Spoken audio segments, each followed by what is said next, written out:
Regret doesn't hit like thunder. It drips like water, slowly carving into stone until the weight of what you've lost becomes unbearable. That's the truth, my friends. In the beginning, when someone leaves you, it looks like they're on top of the world. They post the selfies, they laugh with friends, they carry themselves like they just broke free from a cage. And you're sitting there scrolling through your phone thinking, maybe I was the cage, maybe I wasn't enough. But let me break that lie right now. You were never the cage, you were the freedom, and it takes time for someone to realize that. If you've ever asked yourself, will they regret leaving me? Will they ever feel the weight of what they walked away from? Then stay with me, because today we're diving into why the answer is yes, and why time itself becomes your greatest ally. Before we start, hit that like button, subscribe to Stoic Station, and let's grow together. Hey folks, imagine this for a second. You buy a shiny new pair of shoes. They're exciting, they're fresh, they feel like freedom. And you toss your old shoes aside, the ones you've worn for years, the ones that carried you through rain, through long walks, through tough seasons. At first, you feel unstoppable with the new pair, but weeks later, when they start to blister your feet, when they don't quite fit like you thought they would, you suddenly remember the old pair, the comfort, the reliability, the way they molded to you over time. That's what happens in breakups. People chase the thrill of new and forget the weight of true. And let's be real, my friends, people don't walk away thinking they'll miss you. They walk away thinking you'll always be there. They assume that even if they leave, your heart will still be waiting on standby, like a Netflix account they can log back into any time. But when you go silent, when you stop explaining, when you stop chasing, you do something far more powerful than words. You let them taste absence, and absence, unlike presence, cannot be faked. Marcus Aurelius once said, "Loss is nothing else but change, and change is nature's delight." But here's the thing.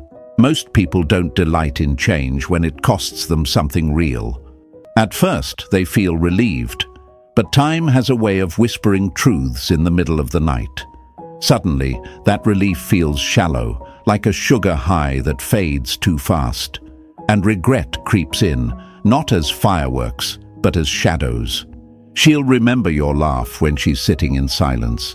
She'll feel the echo of your presence when the world around her feels cold. She'll wonder not about why it ended, but about who she was when you were there. The version of herself that was lighter, safer, more seen. My friends, this is where the power lies. Not in begging, not in proving, not in showing her what she lost, but in showing yourself what you deserve.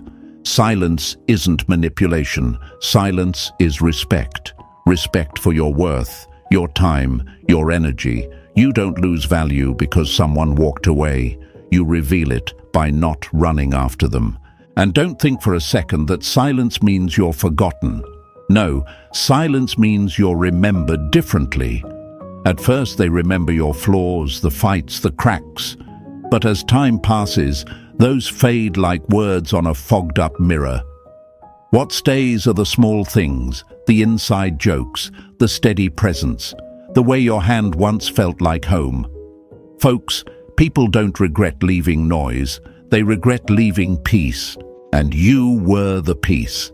So here's the eye-opening truth. They will always feel worse over time if you stay steady, if you choose dignity, if you let absence speak. Because absence has a voice stronger than any message you could ever send. And while they're out there searching for something to fill the void, you're here building, growing, becoming stronger. Stay with me, because this isn't just about them. It's about you becoming unshakable. Remember this affirmation: I am the standard. Write it in the comments right now to remind yourself and show the world you're not chasing, you're choosing. Press the like button, subscribe to Stoic Station, and let's keep walking this path together. You're not alone, you're stronger than you think, and you, my friends, are unforgettable. Number 1. The illusion of relief. The illusion of freedom is the heaviest chain. That's the truth, my friends. When they first walk away, it feels to them like they've just unlocked the door to a brighter world. They breathe in the rush of fresh air. They tell themselves they're finally free, finally unburdened, finally done with what felt heavy.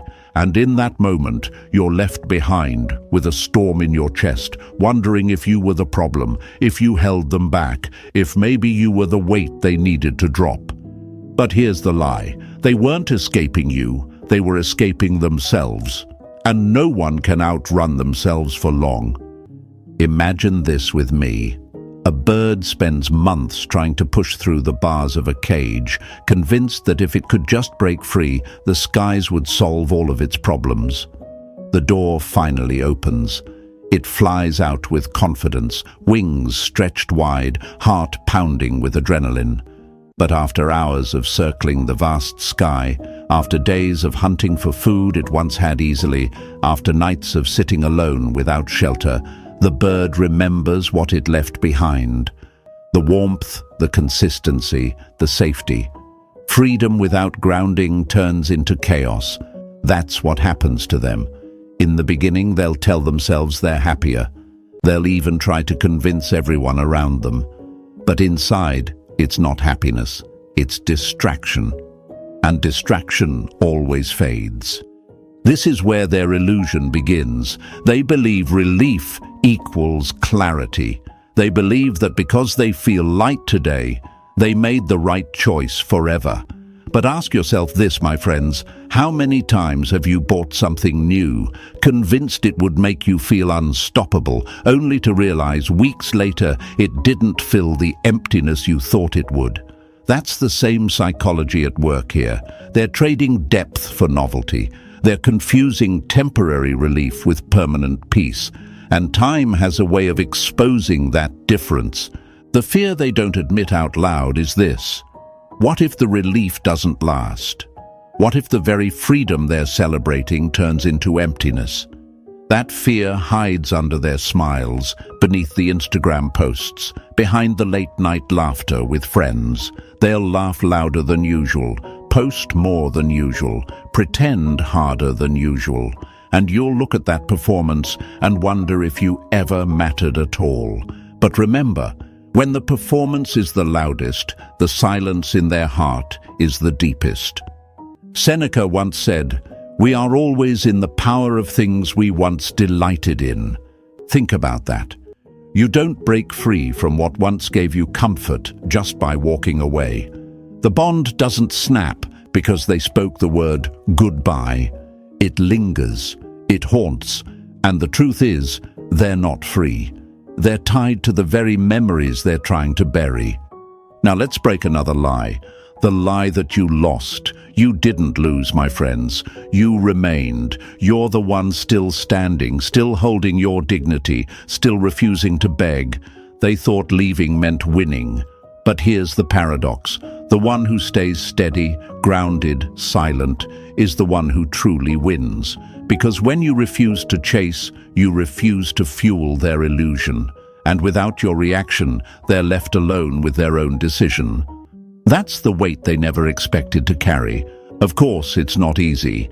In the beginning, you'll feel that pull to prove your worth, to call them, to remind them of the good. You'll want to run after the bird that flew away, shouting, "Don't you see what you're leaving behind?" But ask yourself, has chasing ever made someone stay willingly? Has proving ever built respect? No, my friends, respect comes from silence. Respect comes from letting them discover the truth without your interference. And that's why this part feels like fire. It burns to stay still. It burns to watch them pretend. But in that fire, you forge yourself. Fear tells you that silence means being forgotten. But silence is the only way you'll ever be remembered clearly.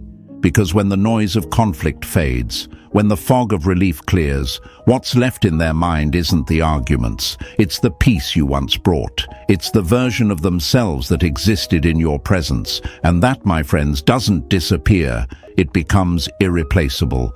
So rise from the fear. rise from the belief that their happiness today means your value vanished. Remember this: people can walk away from a place, but they cannot walk away from the part of themselves that was shaped there. You are not gone, you live in their memory. And as time passes, that memory won't grow weaker, it will grow louder. Let me paint it clear. They will feel worse over time, not because you wished it, not because you plotted it, but because truth has no expiration date. The freedom they celebrated will start to feel hollow. The laughter they forced will start to fade. The faces they turned to for distraction won't be enough. And in those quiet hours, when the phone doesn't buzz, when the nights feel long, they'll face the mirror. And in that mirror, they'll see not just themselves, but the absence of you. That's why you don't need to chase. That's why you don't need to fight. Time is fighting for you. Silence is fighting for you. And your dignity, that is the weapon no one can take. So, my friends, carry this with you. They didn't walk away because you weren't enough. They walked away because they believed the illusion that something else would be more. And illusions always shatter. Stand steady, hold your silence, and trust what comes next. Write this in the comments right now. I am not forgotten. Show yourself, show the world, show the ones who left that your strength speaks louder than their absence. This is your affirmation, your anchor. And stay with me, because what's coming next will reveal exactly why silence doesn't just protect you, it changes everything for them. Number 2, the endowment effect. Why memories become more powerful than reality. We don't remember days, we remember moments. Cesare Pavese wrote that decades ago, and it remains one of the truest statements about the human heart. My friends, when they first walk away from you, they believe they're walking away from an entire story that's already been closed. They tell themselves, that chapter is done, I've turned the page. But memory doesn't work like a book. Memory doesn't stay in neat lines and ordered paragraphs. Memory is a highlight reel, and what it chooses to highlight isn't logic, it's emotion. At first, they convince themselves that they remember the fights, the tension, the distance. They replay the last arguments and the harsh words because that's what fuels their sense of justification. But time has a funny way of erasing the sharp edges. The longer they're gone, the more the bad dissolves like writing on fogged glass. And what lingers, what grows louder, what takes on a life of its own, are the moments that once felt ordinary but now seem priceless. That's the endowment effect. Imagine this. You've got a beat-up coffee mug in your kitchen. It's chipped, stained, nothing special. If you asked a stranger, they'd probably say it's worth nothing. But to you, it's the mug you've held every morning for years. It's the mug you used on your first day at that job you thought you'd never get through. It's the mug that's been with you through winters and heartbreaks and mornings when you barely had the energy to get up. You wouldn't sell it for 10 times its market value. Because in your eyes, it's not just porcelain, it's memory, it's you. That's exactly what starts happening in their mind when enough time passes. At first, you're just the relationship they left. But slowly, you transform into the chipped mug, into the sweater they didn't think twice about when they tossed it aside, into the old song they never noticed until it played on a random Tuesday and suddenly left them frozen in the middle of a grocery store aisle. The ordinary becomes sacred. The moments they brushed off become the ones they can't escape. Why does this happen? Because we as humans overvalue what we've invested our emotions in. We don't look back on objects or people with spreadsheets and balance sheets. We look back with the heart. And the heart doesn't care about logic, it cares about presence. It cares about the feeling of being anchored, known, cared for. That's what they start to realize over time. My friends, they don't wake up one morning with lightning striking their conscience. Number. It builds slowly, a song here, a scent there. The memory of how your hand once fit theirs without effort, the way you always made sure the door was locked before bed, the text you sent just to say, "Drive safe." At first, these memories are background noise, but when life gets quieter, when the rush of new slows down, those small things grow into something louder than the arguments they once used to justify leaving. And here's the part that stings them the most. When they try to replicate those feelings with someone new, it doesn't land the same. They'll laugh, yes, but it won't echo the way your laughter did. They'll sit across from someone at dinner, yes, but the silence will feel heavier, less safe, more like absence than intimacy.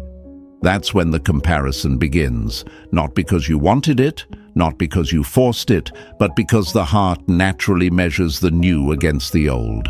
And every time the new comes up short, the value of what they lost increases. This is why silence is your ally.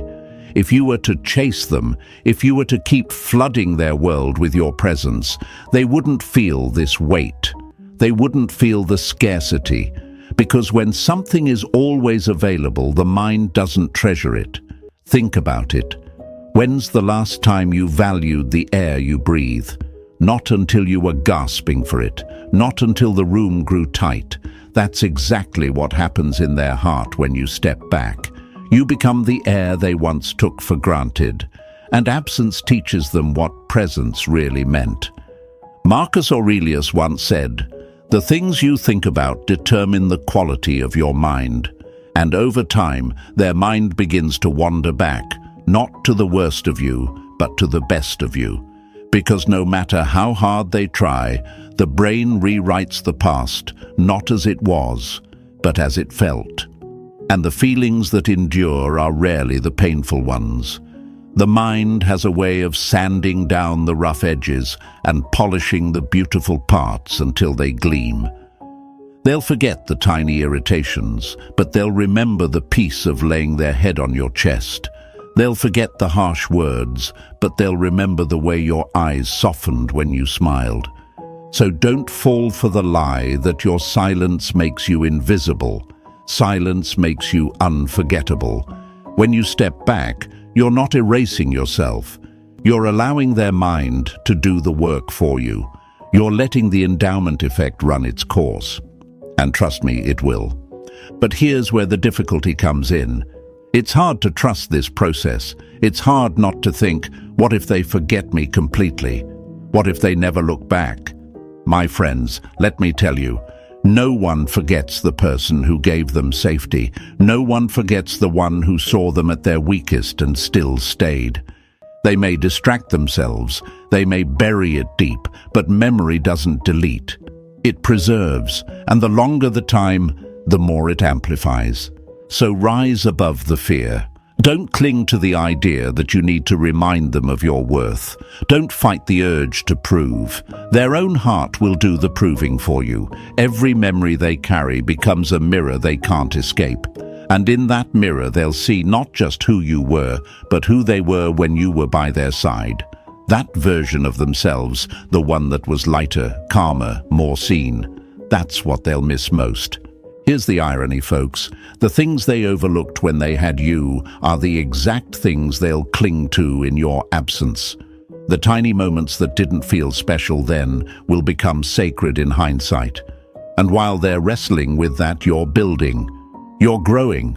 You're stepping into a version of yourself that's stronger, clearer, unshakable. That's the beauty of this truth.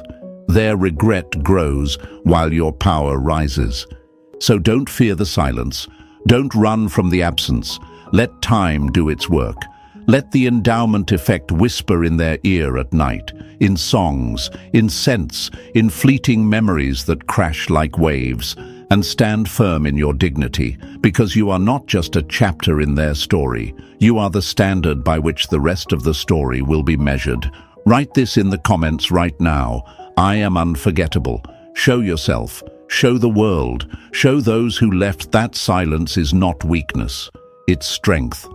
And stay with me, because what's coming next will reveal how the very thing they once took for granted, your presence, turns into the one thing they'll spend years searching for again. Number 3. Loss, aversion, the shock of no access. We do not fear gaining little, we fear losing much. That is how the human heart works, my friends. It's not the thrill of gaining something new that shakes us to the core. It's the pain of losing what we already believed was ours. That's why the sting of loss lingers far longer than the joy of any new beginning. And when they walked away, they didn't truly believe they were losing you.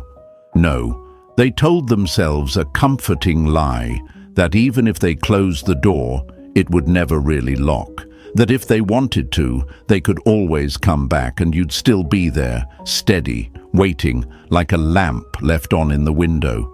That's how most people think when they end something. They don't imagine finality. They imagine pause. They believe that no matter what, the door to your heart will remain cracked open. Why? Because you were reliable, you were present, you were consistent. And consistency, my friends, breeds the illusion of permanence. They thought you were permanent. But here's the shock that rattles them more than anything else: silence. When you go quiet, not out of spite, not as some childish game, but out of dignity, suddenly the script flips. The one thing they never expected, the one thing that feels like a punch in the gut, is the realization that the access they assumed they had is gone. And the weight of that truth doesn't hit all at once.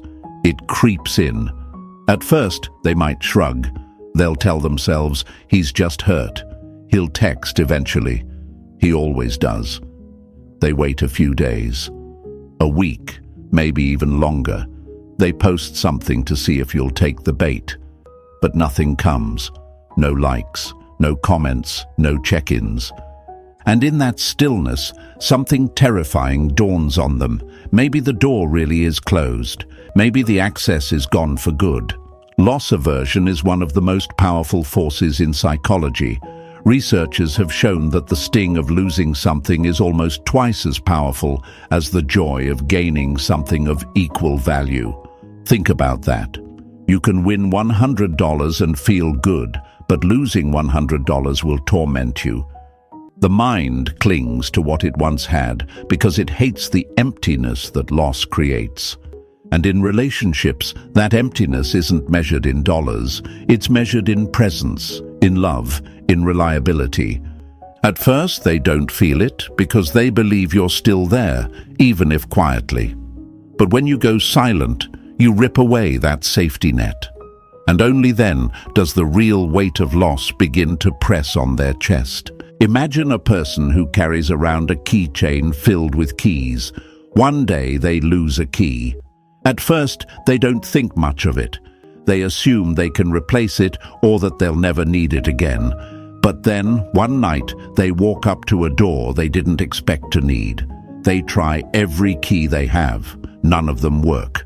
That's when panic sets in. That's when regret starts to boil. Not because they cared about the key when they lost it, but because they suddenly realized what that key truly unlocked. That's what happens with you. They didn't see your value when you were available. But when your silence makes them realize they no longer have access, the panic begins.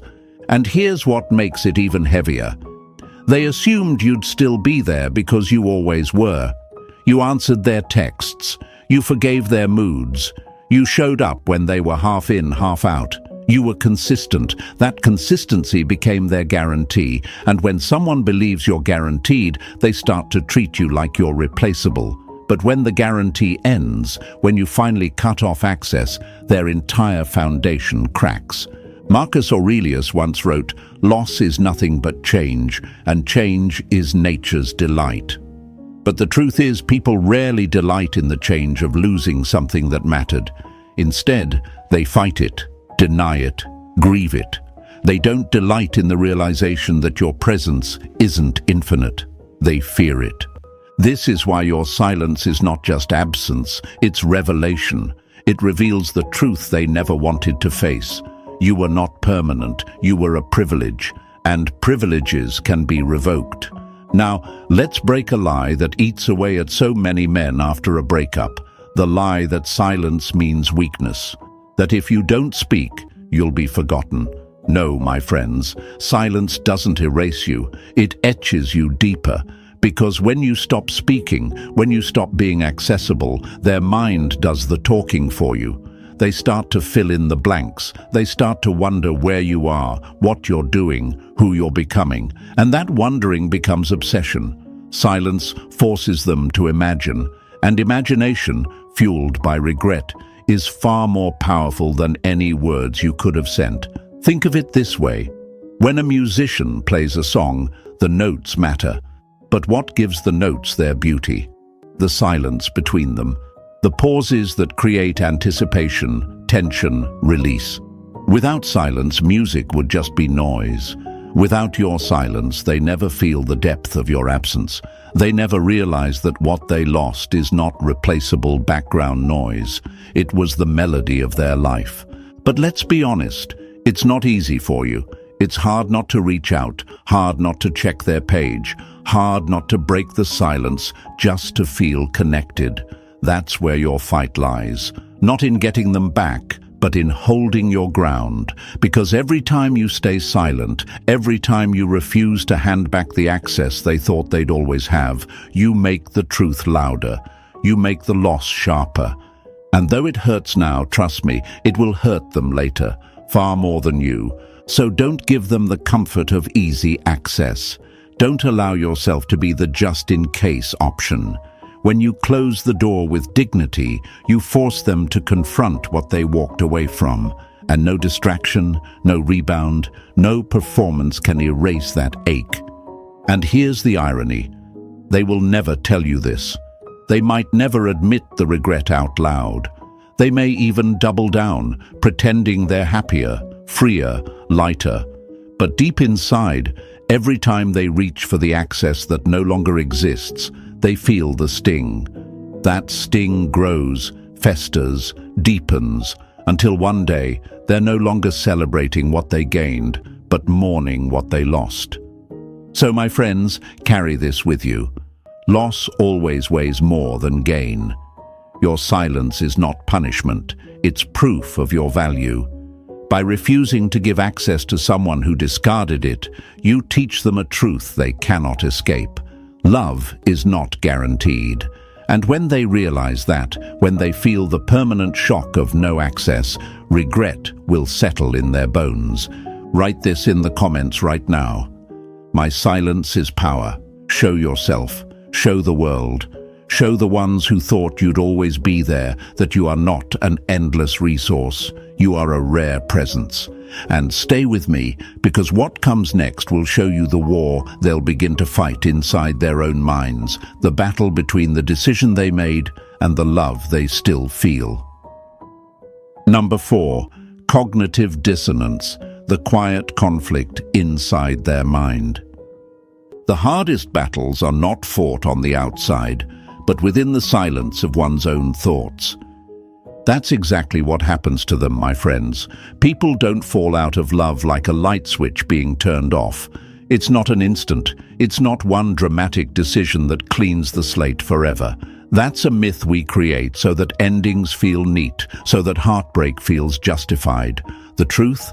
Love fades the way the sun dips below the horizon, gradually, quietly, so slowly that you barely notice until the darkness is already there.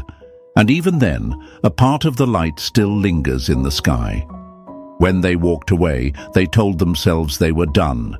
They rehearsed the story in their heads. They spoke it out loud to friends, maybe even to you.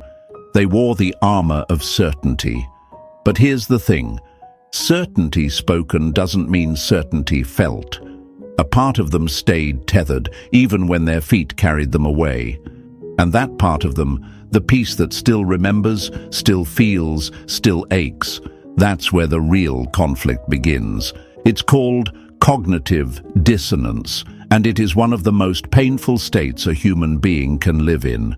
It happens when what you say and what you feel don't match, when the narrative you project doesn't line up with the reality inside your chest. Outwardly they say, It's over. I don't want this anymore. I'm better off. But inwardly, when the lights go out, when no one is clapping for their bravery, when the noise of distractions dies down, their heart whispers a different story, a quieter story, a truer story. Let me paint it. Imagine a soldier standing tall in front of the world, armor gleaming, voice steady. Everyone sees the strength, the confidence, but underneath that armor, his chest is bleeding. No one notices because the steel hides it. That's them. They're bleeding behind the armor of certainty. They act confident, but every memory, every trigger, every quiet night is a reminder that their story with you is not as clean-cut as they wanted it to be. And here's what makes it worse. Your silence feeds the conflict. They expected you to argue, to chase, to prove them wrong. They needed you to break down so they could reassure themselves they made the right choice. Because if you begged, if you pleaded, if you unraveled, they could point and say, "See, that's why I left. I was right." But you didn't.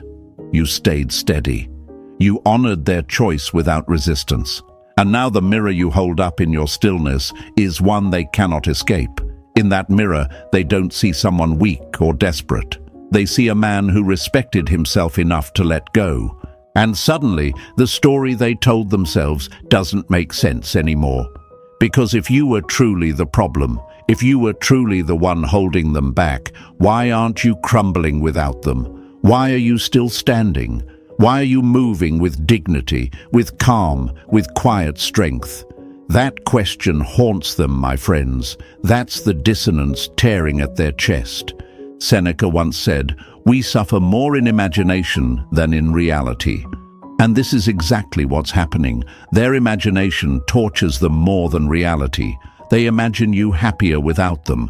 They imagine you building a life where their absence doesn't even matter. They imagine you moving on, not with bitterness, but with peace. And that imagination becomes unbearable because it clashes with the story they crafted to survive. The late-night thoughts become heavy.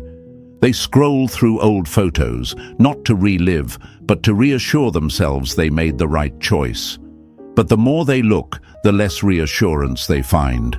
Instead, they find the quiet moments they can't replicate, the laughter on a random Tuesday, the way you knew what they needed without them saying a word, the safety of your presence when the world outside felt cold. And no matter how much they try to silence those thoughts, they return, again and again. This is the prison of cognitive dissonance. On one side, their decision, on the other, their heart, and the two refuse to align. At first, they can drown it out with distractions, friends, dates, trips, the performance of happiness, but dissonance doesn't die with distraction. It waits, it builds, it grows louder with every quiet moment. Because when the music stops and the room empties, they're left alone with themselves. And in that silence, the battle rages. Here's the lie they live with. If I just keep pretending, I'll stop feeling. But feelings don't vanish because you pretend. They wait until you're weakest, until you're most vulnerable, and then they remind you of the truth. The truth that love doesn't dissolve neatly. The truth that maybe, just maybe, they walked away not because you weren't enough, but because they were afraid of facing themselves. And that truth, my friends, is harder to live with than any breakup. Your role in this? Stillness, strength, silence. You don't have to prove anything. You don't have to speak a word. Every day you remain grounded, you feed the war inside their head. Every day you stay calm, you make their story harder to believe. Because in their mind, if you're thriving, if you're steady, then maybe they left the one person who actually brought them peace. That's the thought they can't shake. That's the thought that gnaws at them until it keeps them awake at night. Marcus Aurelius said, "If it is not right, do not do it. If it is not true, do not say it." They told themselves leaving was right. They told themselves you weren't for them. But now silence forces them to confront whether that was truth or just fear. And when truth and narrative collide, pain is inevitable. Of course, it's not easy to sit with this knowledge. It's not easy to trust that while you're healing, they're struggling. But this is where your power lies. You're not responsible for their war. You're not responsible for fixing their conflict. That's theirs to carry, and trust me, they will, because the human mind cannot live in dissonance forever. Something has to give. Either they double down on denial, or they break and admit the truth. Either way, the struggle is real, and it only grows with time. So, my friends, hold fast. Don't let fear trick you into thinking silence means irrelevance. Silence means clarity. Silence means dignity. And dignity is the one thing they can't forget. They may pretend they don't see it, but deep inside they feel it. And it unsettles them more than you'll ever know. Write this in the comments right now. I am steady. Show yourself. Show the world. Show those who left that your strength is not in words, but in stillness. And stay with me, because what comes next will show you how their regret doesn't arrive like a storm. It creeps in slowly, building day by day, until the weight of what they lost becomes impossible to ignore. Number 5. Rumination and psychological entanglement. Regret doesn't rush, it builds. Regret is not a thunderclap. It is a dripping faucet, quiet, constant, inescapable.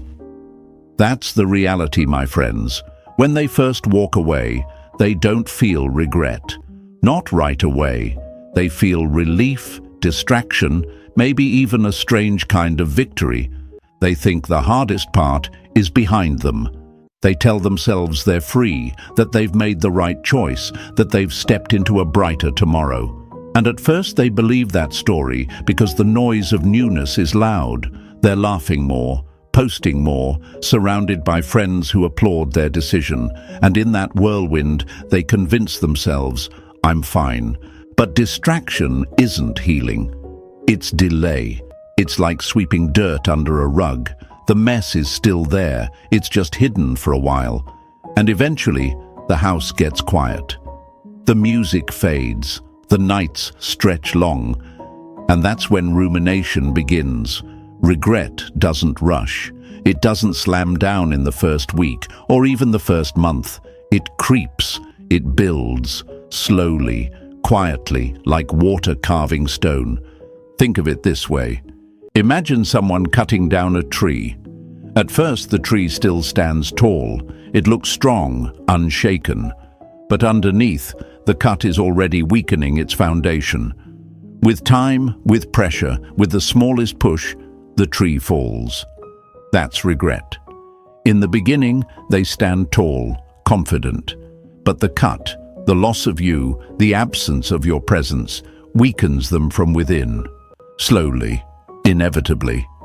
And here's the trap of rumination. It doesn't ask permission. They don't get to decide when memories return.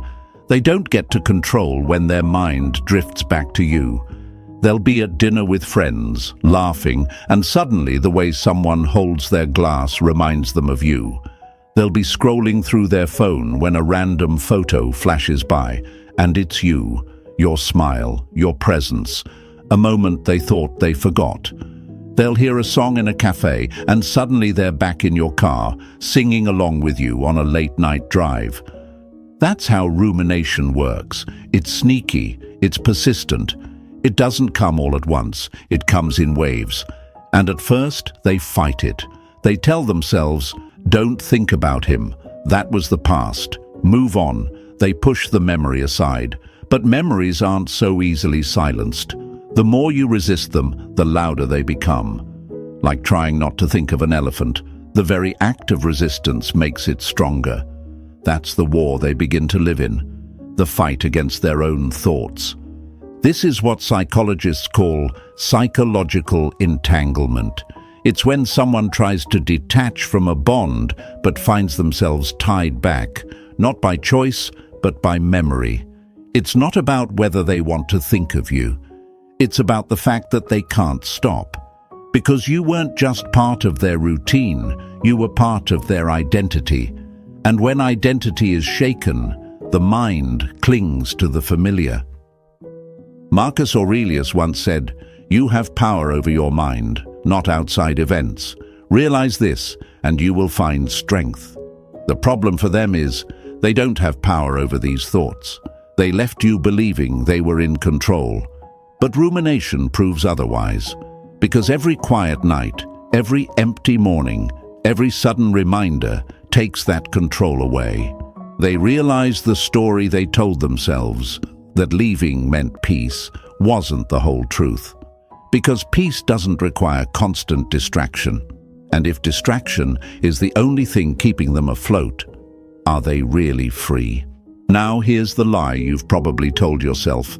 If they're not showing regret, they don't feel it. Wrong. Regret doesn't show itself in selfies or public posts. Regret lives in private. Regret shows up at 2 a.m. when the room is dark. Regret shows up when they scroll too far back in their photo album.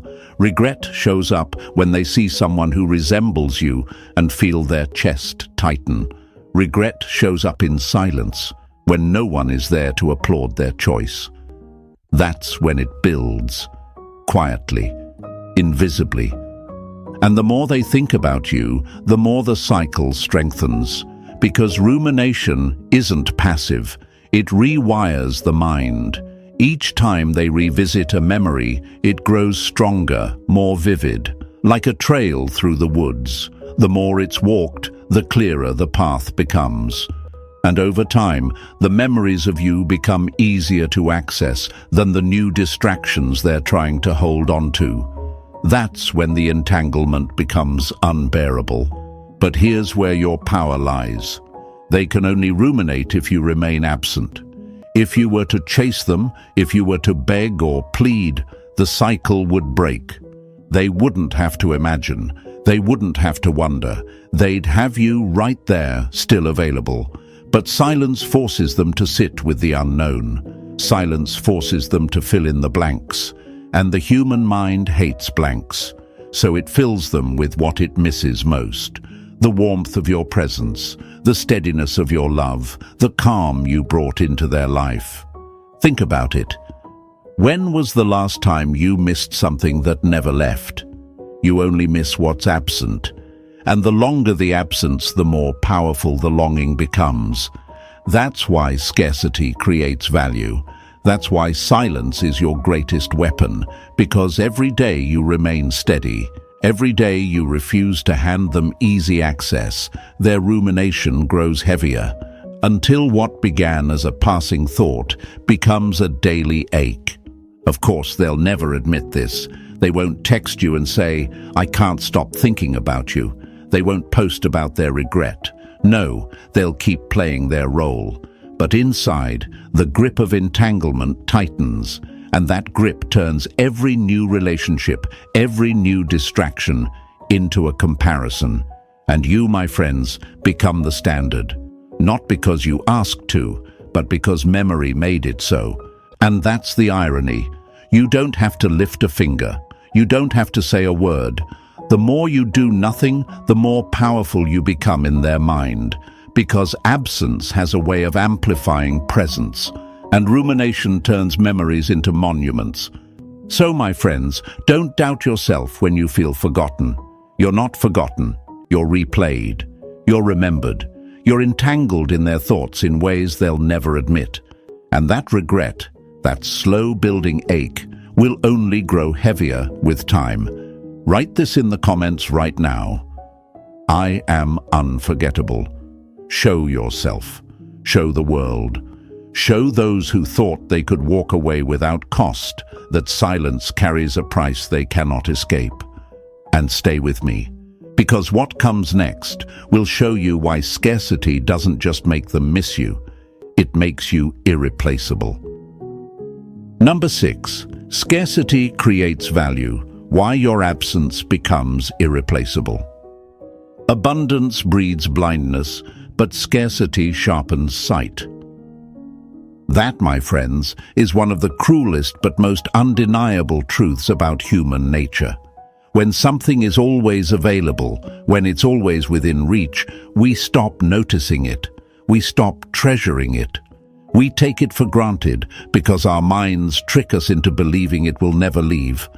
But the moment it's gone, the moment the abundance dries up and turns into absence, that's when we feel the weight of what we had.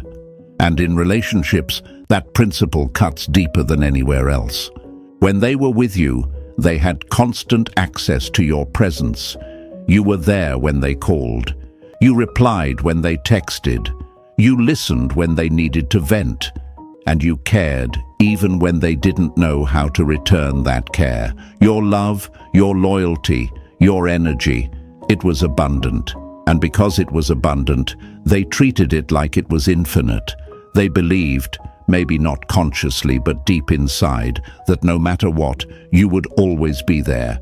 But when you step back, when you choose silence, when you stop offering what once flowed so freely, something begins to shift in their mind. Scarcity.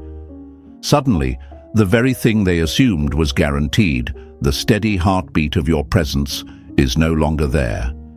And here's the paradox. The less available you become, the more valuable you feel in their memory. Think of it this way.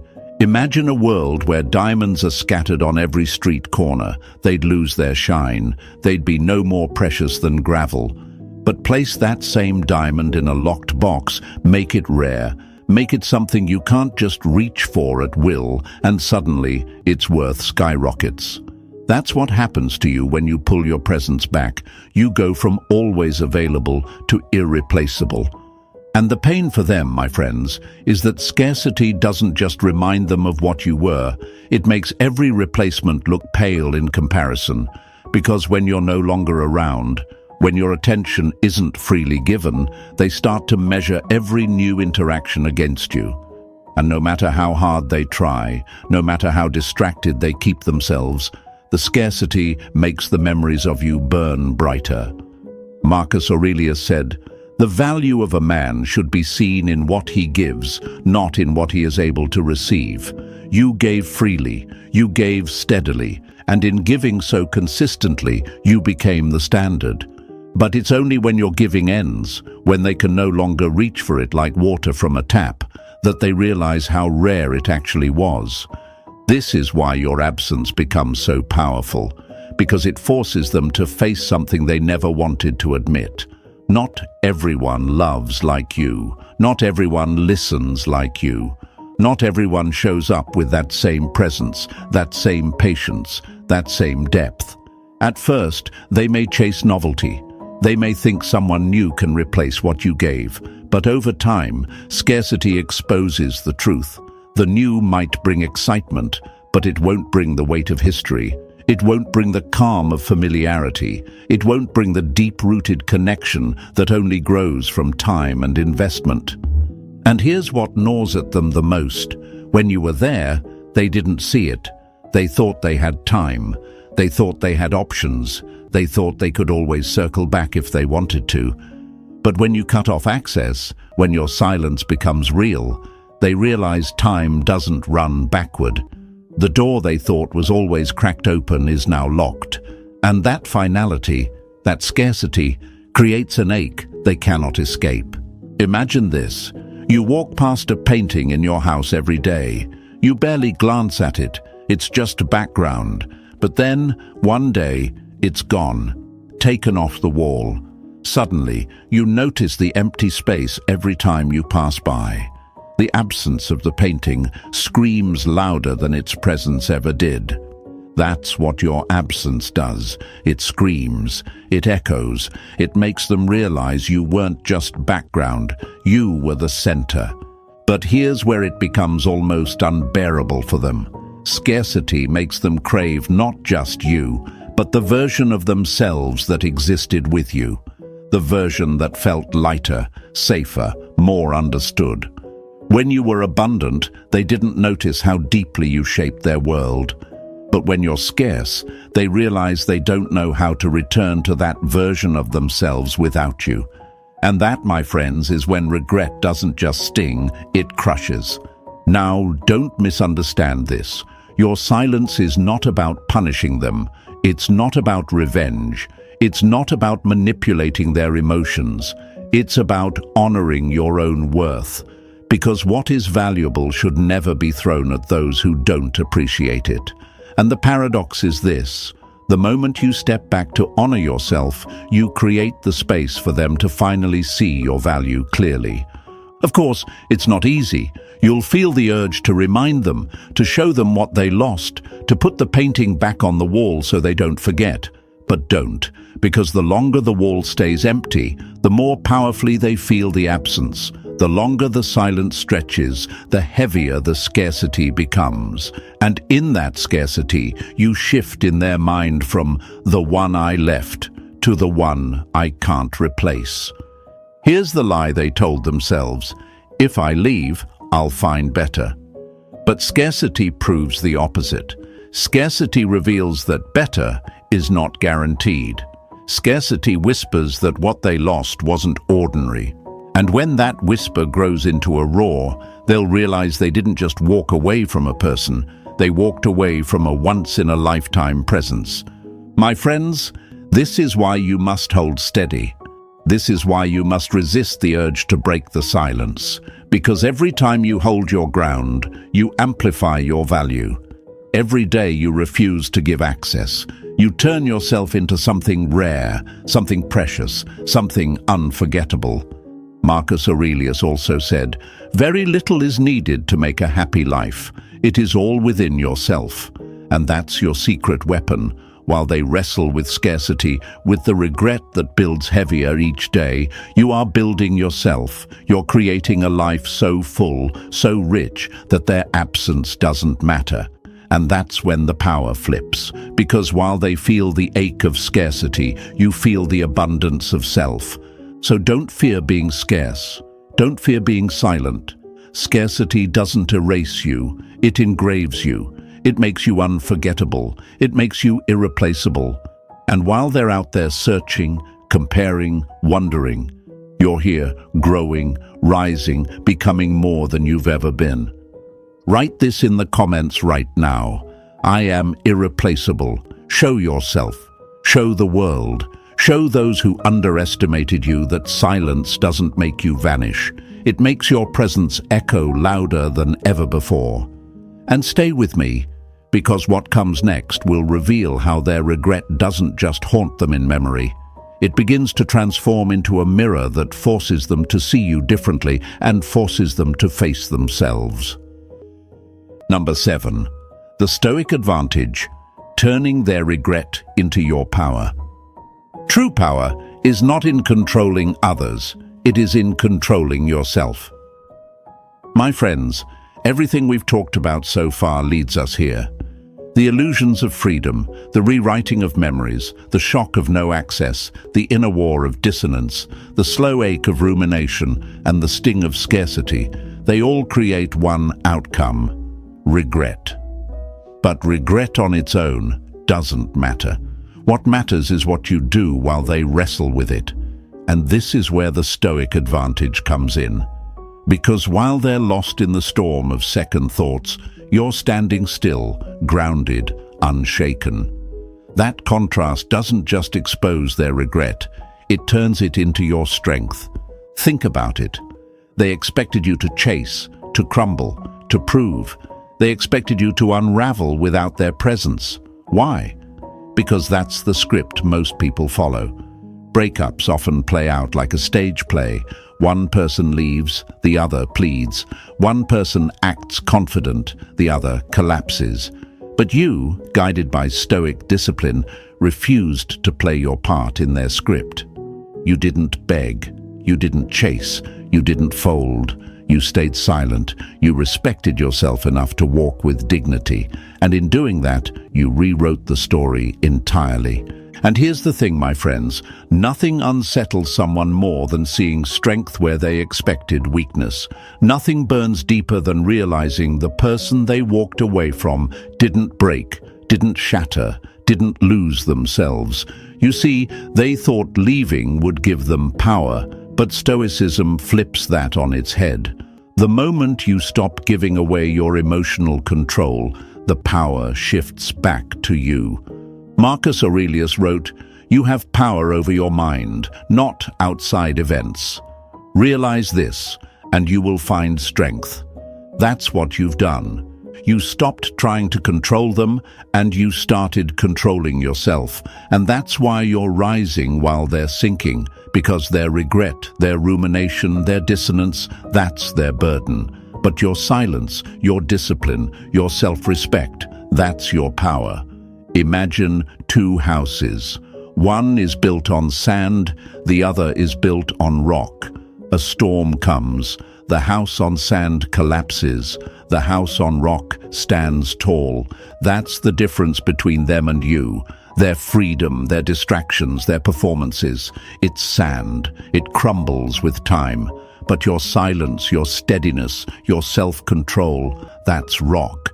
That's why you stand tall, no matter how hard the storm rages. And when they look back, when they measure, when they regret, that image of you standing tall becomes impossible to forget. Here's the irony. You don't even have to win them back. That's not the point. The point is to win yourself back, to rebuild, to grow, to rise into a version of yourself that even you didn't know existed. The Stoic advantage isn't about revenge, it's about resurrection. You rise not because you want them to see, but because it's who you are meant to be. And when they do see, when regret burns in their chest, that's just the echo of your strength. But let's break the lies that keep so many men chained. Lie number 1, if I don't chase, I'll lose them forever. Wrong. If you chase, you'll lose yourself. And when you lose yourself, you've already lost everything. Lie number 2. Silence means they'll forget me. Wrong again. Silence is memory's amplifier. It's what makes them replay you in their head over and over. Lie number 3. Strength means not caring. Strength means caring enough to walk away from what doesn't choose you. And that's why the Stoic advantage is so powerful. It's not coldness, it's clarity. It's not cruelty, it's courage. It's not indifference, it's independence. You're not playing games, you're protecting peace. And peace, my friends, is priceless. Now, I know the fear that creeps in during silence. I know the nights where you wonder, do they even notice I'm gone? Do they even care? And that's where your discipline matters most. Because while you sit with the ache, while you wrestle with the urge to reach out, you're building something deeper than attention. You're building character. You're teaching yourself that your value isn't tied to anyone else's recognition. And once you master that, no one, not them, not the next person, not the next storm, can take it away. Seneca said, "He who conquers himself is the mightiest warrior." That's the battle you're in right now. Not the battle to conquer their heart, but the battle to conquer your own, to conquer the fear, the need, the longing. And when you win that battle, you win them too, whether they come back or not. Because in their mind, you'll forever be the one who didn't fold, the one who didn't shrink, the one who stood tall when they expected you to collapse. And here's the beautiful truth. Their regret is not your revenge. It's your reminder. A reminder that you mattered. A reminder that your love wasn't ordinary. A reminder that you are not replaceable. Let them carry that weight. Let them wrestle with their thoughts. That's their work, not yours. Your work is to rise, to build, to become. So here's where we end, my friends. Let them feel regret. Let them replay memories. Let them ache with scarcity. That's their storm. Your silence, your dignity, your discipline, that's your anchor. That's your Stoic advantage. And in the end, it's not about whether they come back. It's about you becoming unshakable, undeniable, unforgettable. So write this in the comments right now. I am unshakable. Show yourself. Show the world. Show those who doubted you that silence is not weakness, it's strength. That dignity is not distance, it's power. And if this message spoke to you, if it stirred something inside, press that like button, subscribe to Stoic Station, and share this with someone who needs it. Because together, we rise, not by chasing what left, but by standing steady in who we are. Stay strong, my friends. Stay steady. Stay stoic.